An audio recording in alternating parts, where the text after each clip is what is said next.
अस्सलाम वालेकुम दोस्तों, इस वक्त अताबाद झील हुंजा वैली ये टनल के जो सेंटर में, दो टनल के सेंटर में सब मौजूद हैं। ये देखिए, वो सामने अताबाद का आपको बोर्ड भी नज़र आएगा।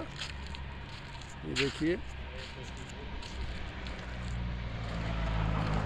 देखिए अताबाद का, ये सामने झील, और ये अताबाद, ये देखिए कुंजराब पास की तरफ ये रोड जाता है। कुंजराब पास 4880 मीटर इसकी हाइट है कुंजराब पास की। ये टनल, ये देखें, इंजीनियरिंग का खूबसूरत शाहकार, पाक चीन दोस्ती का ये खूबसूरत मज़र, ये कौमी फ्लैग, और ये दूसरी टनल देखिए। थैंक यू, अल्लाह हाफिज़, अपना ख्याल रखिएगा।